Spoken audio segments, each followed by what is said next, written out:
It is once again Friday, 5:30 in the p.m., and this is your host for the next 25 minutes of Hotline 21, Congressman Danny Davis. I was just looking at my website and looking at all of the different people who'd been in to see us, and matter of fact, I'm looking at a bunch of folks right now from Mile Square Health Center. I'm looking at some students from Marshall High School, and it's interesting. As a matter of fact, I don't do this enough. I interact with whatever it is that I've put up. I see where I'm speaking here at an event that's dealing with mass incarceration, really meaning how do you keep some of the people out of jail and prison that we so often have there. And so come right in. It's not an issue, not a problem. Hello. All right. We are so delighted. Come right a little bit more. Yes, indeed. Well, this, of course, is, I'm looking at meeting with a bunch of people from the Sickle Cell Advocacy Group, and it's just right. We are fine. And let me thank you. I see you've been trying to get here on Friday. Thank you. And you're only a minute or two late and that kind of stuff, so it's not an issue, it's not a problem. Not really. I was late this morning for my first event, and when I got there were about 200 people in the room.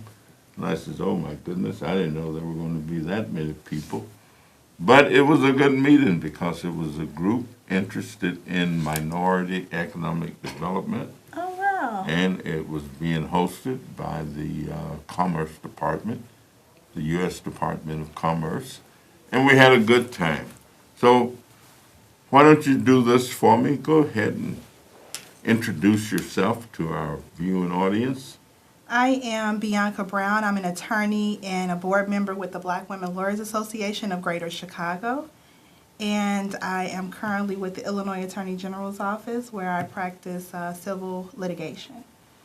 Well, that sounds like a lot of interesting stuff. So you work with the Honorable Lisa Madigan. Yes. I run into her almost every weekend someplace when I'm doing events and meetings and all those kind of things.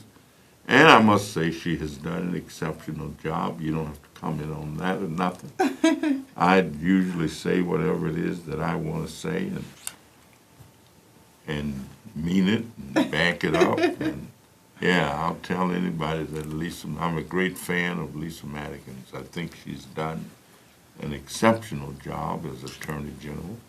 And of course, my good friend Roland Burris did an exceptional job. Roland did a good, solid job. Tell us, if you will, I'm going to ask you mostly about you. Okay. But you can also tell us about where did you grow up, go to school, and all those kind of things. I grew up in Hyde Park on almost the east side of Chicago, I guess you could say, and born and raised. And I went to Kenwood Academy, which is also one of the great high schools in Chicago. It is. As a matter of fact, a young fella, his mother worked in our office. He went to Kenwood, and he's now down at Tuskegee Institute. Tim Evans' daughters went to Yes, it's amazing. Kenwood, it's a great school. Great school. I used to run into Kenwood in the airport when their concert choir would be traveling and going all over the country and all out of the country. Yes, they're excellent. And so, Still are. It's a great school and a good. I've spoken there to students and have had a wonderful time interacting. And it is one of the good schools, great schools in Chicago. Yes, it is. Yes, it is. And College? I went to the University of Illinois and Champaign-Urbana. And law school, I went to Michigan. So that's where my... Well, you know, a lot of folks go to the University of Illinois undergrad and then go to Michigan. Yes. I don't know why that trend is.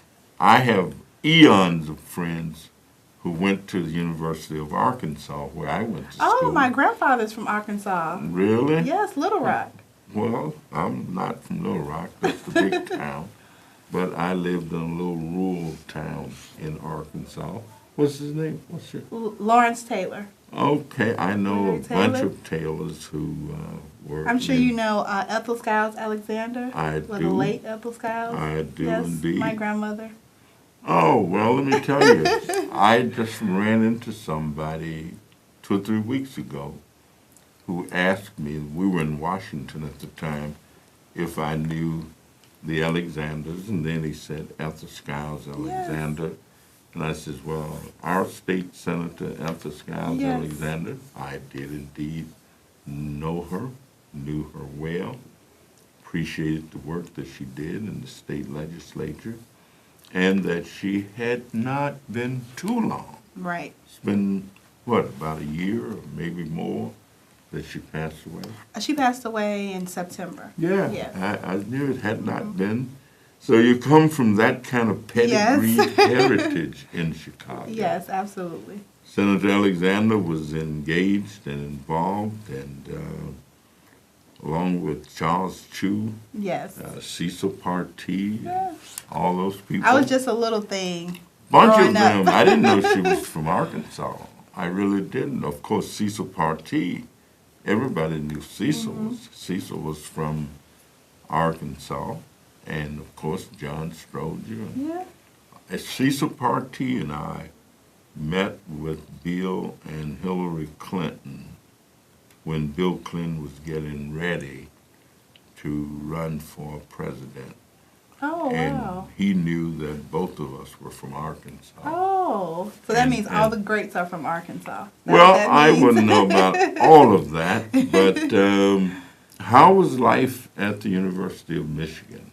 I know how it may have been at Champaign-Urbana because my cousins live in Champaign, and they've been affiliated with the university ever since they went there to go to grad school Right. and stayed. Right. Yeah. I wouldn't stay there, but it was a great school, and Michigan was very cold, and it was a great school to attend, but it was hard. It's a tough city. All right, It's so a you got tougher to city do than your work. Chicago, but I was built for it because I'm born and raised in Chicago, so I was built, to last, as people say. But it definitely was. It was cold. It was hard, and it was a long, arduous 3 years. But you survived it. But I survived it. Yeah. Right on. I think we got a caller who might want to ask you a question. Caller, are you there? Yeah, how you doing, Connie? Getting to your guest. James, I'm doing good. Now, I was going to ask your guest, Donald Trump, okay, I was going to ask your guest about Donald Trump. He go out to the legal immigrant. But Connie David, Ryan May and the police chief, Johnson, Eddie Johnson. yeah, okay, they always go out to criminals in the black community. But Donald Trump, what he's doing, what he had to do is right, because he go out to the legal immigrant. But the media always talk about target black people and African American criminals, but they don't say nothing about the legal immigrant or the refugee. But my head going out to Donald Trump. What he doing is right, because I'm thinking like this: if Ryan Manuel and Eddie Johnson can go out criminals in the black community, and Donald Trump can go out to legal immigrant, he only doing what they doing. So you are in favor of some of what Mr. Trump is talking about and doing. Yeah, because I'm thinking like this: Ryan Manuel and Andre Hall, they can always talk about turning criminals in the black community. But Donald Trump only doing what they doing. Well, let me put it like this. I believe in what I call right. My mother used to tell me, she said, look, right is right if nobody is right. Wrong is wrong if everybody's wrong. And I guess the question is, who's right the most? I don't think anybody is right all the time. And I don't think anybody is wrong all the time. That's why I'm going to ask your guest. Y'all have a good evening, Connie Davis. Okay. What do you think about right and wrong? How do you? I think it comes down to perception. I think, that we have laws in place and that is the law, but I think, some people perceive the law as being wrong. And so I think it just comes down to perception and how you view, what the president is currently doing. And it's an opinion. It's a matter of opinion. And he's our president. We have to accept it. And I think that we just have to learn ways to move forward from it. All right, and I think we got another caller right away. Caller, are you there? Yes. Good evening. Yes. Congressman Davis, let me do a little thing here. If you stand a man in the yard and spin him around for a day, when he stops, he'll be the same place. That's where we sit. We pay taxes. We elect officials to help. That's from congressmen and representatives and all of the men. And we have plenty of black and Hispanic. But yet, go out that door, and every day is the same. People getting shot. No job. What seems to be the problem with us that we elect people of our nature and nothing is done? Let me ask our guest if she would take a shot at that question. The gentleman says African Americans are having a hard time. They're doing things that is less than what you would expect civilized citizens to do. How do you feel about the African Americans in America? I think that we as African Americans, we have to not be, in some ways I think some of the protests and things can be a little combative, and I think that we have to learn how to have more conversations and also learn how to take responsibilities for some of the societal things that happen, that is occurring to us in terms of our urban communities. I think sometimes we just have to take responsibility for that environment, and it's not always the outside. And I think if we learn to fix what's going on in that environment first, and then the outside can hear us better. I think that we kind of try to look to the outside to fix it when we need to just fix it for ourselves first, and then go to the outside for their help and what they can assist us with. Well, let me ask this. I always say that if you want to get to a problem, try to look at its origin. Correct. What did African Americans do to cause the problems that exist with African Americans in this country, or was it somebody else? It was definitely somebody else, but I think that sometimes we perpetuate those problems. And so if we stop kind of perpetuating those problems, then the focus from the focus from the origin would be, clear. I think if we stop perpetuating those problems, we can focus on, yes, it was a different origin that caused these problems. Well, see, I think that African Americans have made some tremendous progress in this country. Absolutely. I just don't know anybody that's made much more progress given the circumstances. Absolutely. I see African American guys that went to inner city schools where schools were terrible, and these guys now making millions and millions It happens of dollars every day. playing basketball, football, baseball. African American fella just left office as president. Absolutely. So of we're making United strides. States of America. Well, why? What can we do for the masses that would change perhaps the perceptions that some people have of African American? You're a young African American female attorney. Which is a minority. Yes. Interacting, though, with others like yourself. Yes. and you all are all striving to make the world a better place for us. What do you say about all of that? I think that, those that may be in my position are, have made it out, so to speak, and have become successful. They can, reach back into the community and help those kids. They may be a product of single parent homes, which I was a product of a single parent home, and I made it out. I grew up on the south side of Chicago. Hello? It might. Pardon? Look, yes. Yes, Congressman, you mistook what I said. I didn't say anything about African Americans not pulling their weight. I didn't say that. You said I said it. And then No, I didn't say you said that. you told that young lady right there. Told that young lady right there that the caller said what I did. Well, anyway, you know what? Why isn't anything better for us? We have more congressmen. We have more, like I said, representatives. We have more of aldermen. We have senate. And yet, every day we wake up, we're in the same place. Well, let me just suggest this. You guys aren't doing your job. Yeah, I thought that's kind of what you were saying.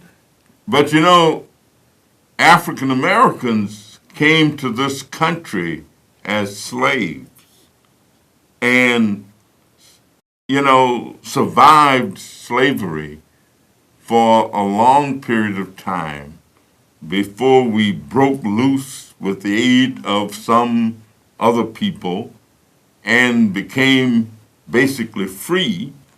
Then, of course, we went almost back into slavery again with the election of 1876, especially in the South. Especially the North wasn't too much better, but especially the South.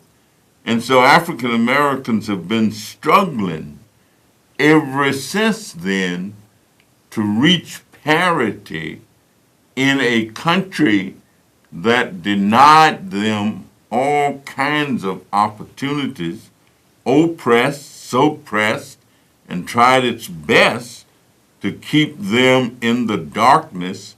And of course, with the help of some other folks, we fought our way into the light. And people talk as if African Americans are in a different position than other Americans in this country.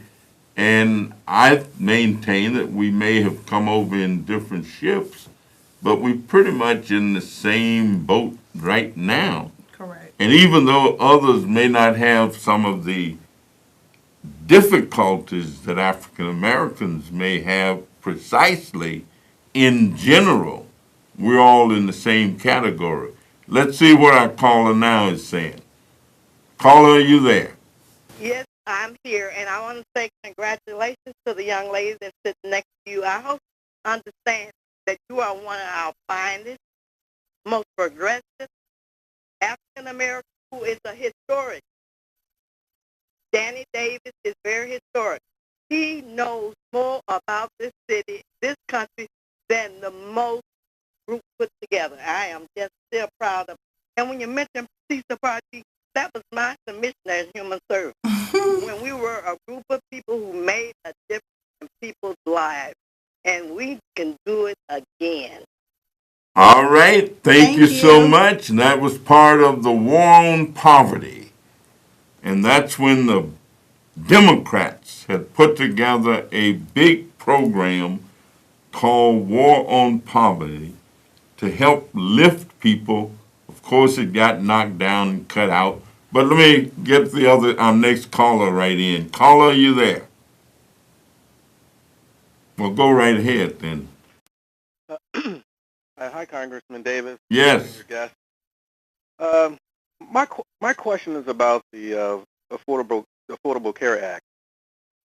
I see that your Republican colleagues are talking about repealing and replacing Obamacare. But my question is really about the Medicaid expansion and the future of that aspect of the law. If they're successful in repealing it, again, what's going to happen to the Medicaid expansion portion? Well, let me just tell you quickly, the Affordable Care Act is the best thing that ever happened to health care since the Indians discovered cornflakes. Let me tell you, the Affordable Care Act put over 20 million people were able to get health insurance for the first time in their lives. They had never had any. And what people are arguing about in terms of the Affordable Care Act, there are a lot of people who already had health care and didn't want other folks to have it if they had to help pay for it. And so what they're arguing about is that they are paying more because they're helping to pay for the poor people who didn't have any. You can't get nothing for nothing Right. or something for nothing. So it had to be paid for. But tell us, before we have to go, all about these young lawyers and stuff. Oh, okay. We have the Black Women Lawyers Association of Greater Chicago is celebrating its 30th year anniversary, and we have a national summit coming up on March 30th through April 1st, and we're really excited because we have one of Chicago's very own, Valerie Jarrett. She will be the keynote speaker for our Legacy Ball to take place on March 31st in the evening, and you can get tickets on sale at BWLA.org. We're really excited about that. We have a lot of great speakers. We have new State's Attorney Kim Foxx who will be in attendance. I believe we have a caller. No, go right ahead. We have Kim Foxx who will be in attendance. We're really excited about our criminal justice reform panel that has Superintendent Eddie Johnson, Kim Foxx. We have a criminal defense attorney, Marion Perkins. And we have a whole host of other people. So we're really excited, and we want everyone to, especially Congressman Davis, you to come and join us, and we celebrate our 30th year. Well, it sounds like a wonderful experience to me, and I'm going to try my best to make it. Carl, I'm going to try to get you the last word. Go right ahead.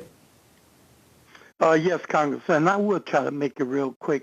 Listen, I heard President Donald Duck again the other day, and with his speech, and again he stood up and said what he would do for Chicago. He always telling you what will he do for Chicago. He could fix it, he could do everything else, but you never ever hear him saying anything. Listen, my grandparents was from Pocahontas, Arkansas. I don't know if you heard about that spot, but I remember as a kid going up there. Let me get out there so I can. Well, I tell you, next week you tell me about Pocahontas. I'm gonna have enough time. I haven't heard that one. I want you to be sure to call next week and tell me about Pocahontas, because I was not familiar with that town either. I'm not either. All right, y'all have a great... Okay, and I'll get you. You still got about 30 seconds. Anything else you want to? Just come to the National Summit. We're excited. It's the 30th year. We're the Black Women Lawyers Association. We are a minority in this, white male-dominated field. So just please support us March 30th through April 1st. And we hope to see you there, Congressman Davis, at least the gala. Well, let me tell you, it seems to me that the black women lawyers are doing exciting work, wonderful things, and growing. Yes, we are. I know several young students who've told me that when they graduate this year, they're going straight to law school. Yes, that's what we want. We need more black women to enter the profession of law. All right, well, our time is up. Thank all of you for listening, viewing, for calling. Thanks to my guests, and we'll see you next week.